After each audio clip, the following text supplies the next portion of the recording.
Hey everyone, hope you're good. Today we're going to be looking at installing the Kali Linux via Virtualbox.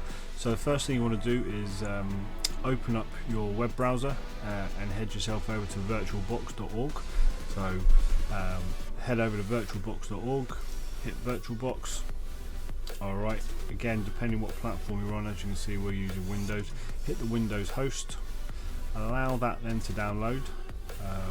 We're going to go for the 6.1 version. Obviously you can have a look at the various ones, but to keep it nice and simple, Virtual 6.1.8 is the latest version. Have all the patches, updates and everything that you'll need. So let's make sure that you get the right, go for 6.1 in my view. So you see it's downloaded, just click on it, open the installation up. We're now going to follow through the process. Obviously just confirm where you want it all to go. Again, completely up to you what sort of systems and bits and pieces you want, whether you want a desktop and how you plan to use it. So again, following through all the features, yes, you want to go through it all. There.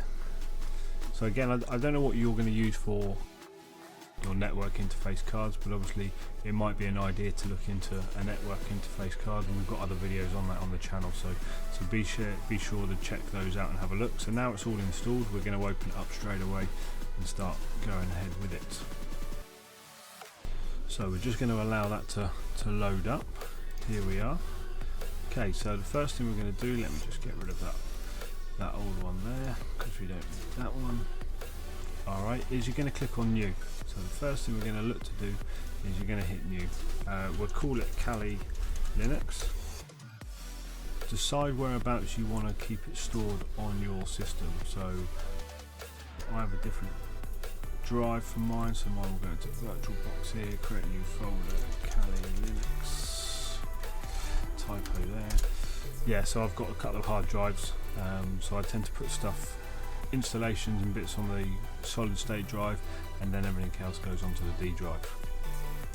Alright, now we're going to go with a 64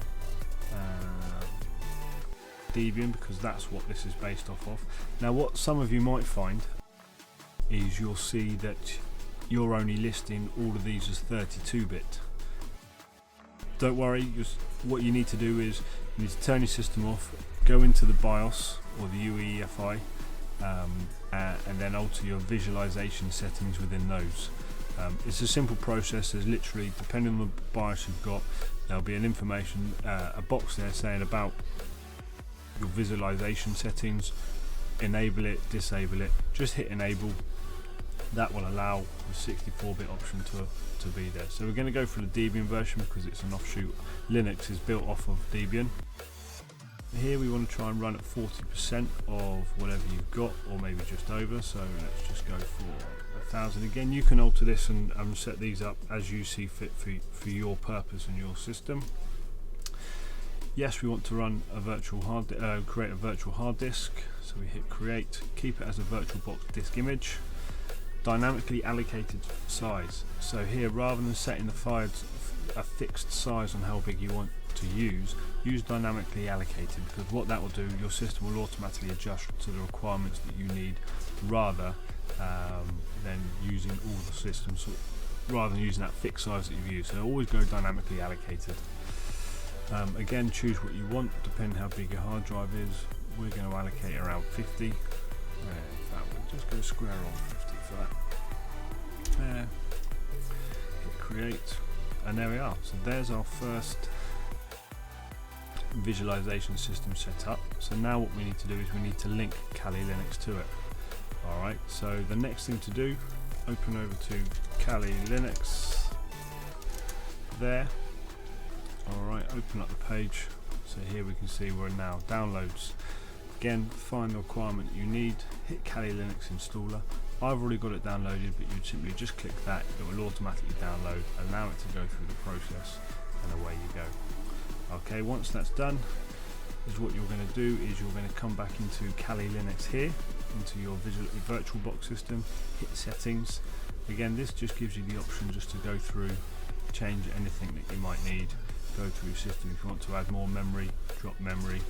Okay, again your CPUs, you can alter how many CPUs you want to allow to it. Alright, so we're just going to drop we're going to allow 2. In fact, we're going up to 4. Alright, again, preference completely up to yourself. You can copy my settings or you can use your own. Video memory, monitor count, alright, loads of different bits and pieces that you can and work your way through. So now we're going to go to our storage. Okay, this is where we're going to link Kali Linux to it. So we're going to go live CD. Alright, ensure that goes live. Now we're going to go down to choose a disk file. You can see I've already got one there, but you would go choose disk file, go through to your downloads or wherever you've got it saved. Alright, hit open, click OK. Alright, so we've now added Kali Linux to this. So now all we need to do, again, when you hit start, loads of different options, hit the start button. This will now boot your Virtualbox server. Alright, so this is just saying what you want to select your startup. Yes, we want it to be on Kali Linux. Hit start. Let's open that up full screen, and now we're into this bit. That's it. Now you've got Kali Linux set up on Virtualbox. You're now ready to go ahead and set Kali Linux up. We've got a video on how to set Kali Linux up on our YouTube channel. Make sure you give it a like and subscribe. Watch the next video and hit that notification button to make sure you know when our next videos are out. Thanks for watching, guys, and we'll see you soon.